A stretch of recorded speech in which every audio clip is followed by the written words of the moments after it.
महाराष्ट्र राज्याचे कातकरी आदिवासी समाजाचे संस्थापक श्री छगन दिवे यांनी आज अंबरनाथ शहरात येऊन कार्यकारिणी निवड करण्यात आली. या कार्यकारिणीमध्ये अंबरनाथ शहराचे यांची निवड करण्यात आली. यावेळेस संस्थापक यांनी महाराष्ट्र राज्यावर आपली खंत व्यक्त केली आहे.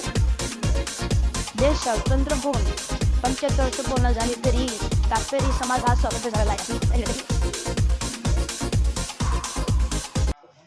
कार्यकारी निवडणुकीच्या वेळेस ठाणे जिल्हा अध्यक्ष श्री सुनील वाघे हे देखील या कार्यक्रमाला उपस्थित होते.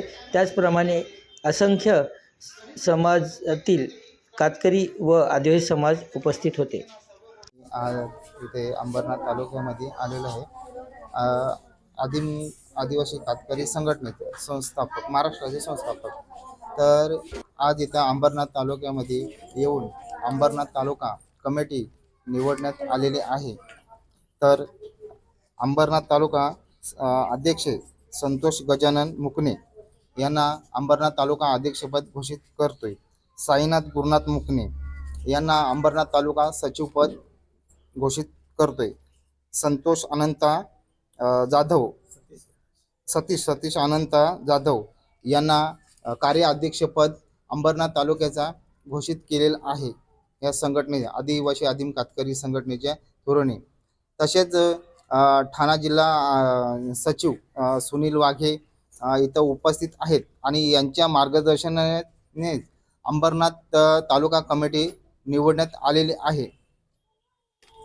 जे पुढचे काही विषय बोलतील ते ठाणा जिल्हा सचिवच बोलतील.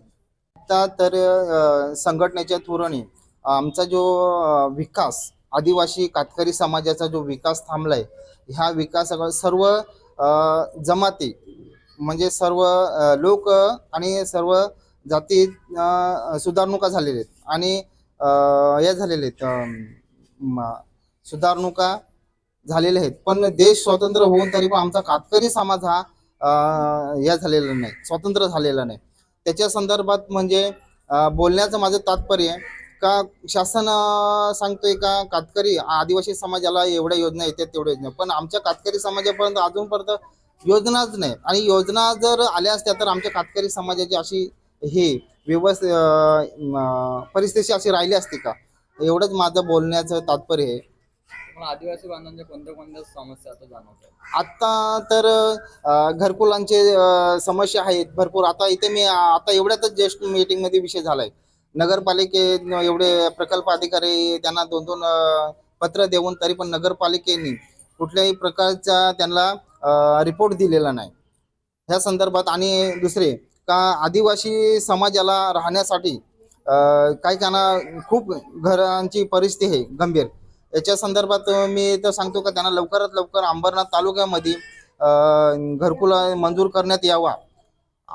अजून एक माझा हे विषय का ज्यांच्या आदिवासी जे प्लॉट वन हक्काचा आहे त्यांच्यावर म्हणजे विषय म्हणजे पूर्णपणे गंभीर झालेला आहे. तर जे आदिवासींचे प्लॉट असून तरी पण त्यांना फॉरेस्ट अधिकारी त्रास देतात. हे त्रास दबाव कारण तर कसं माहिती का, पूर्ण महाराष्ट्रामध्येच आम्ही आदिवासी समाजाचे मेन पहिले आम्ही हे मूल हक्क आहे आमचा महाराष्ट्र म्हणजे राज्यावरच. तरी पण आम्हाला ह्या आमच्या समाजाची अशी तडफड झाली का आम्हालाच राहायला जागा नाही. आम्हीच ह्या देशाचे मालक आणि आम्हालाच आज हर एक ठिकाणी राहायला जागा नाही. आणि आमचा समाज अजून पण एवढी म्हणजे परिस्थितीमध्ये कोविड भटीवर जाऊन एवढी गंभीर परिस्थिती का खूपच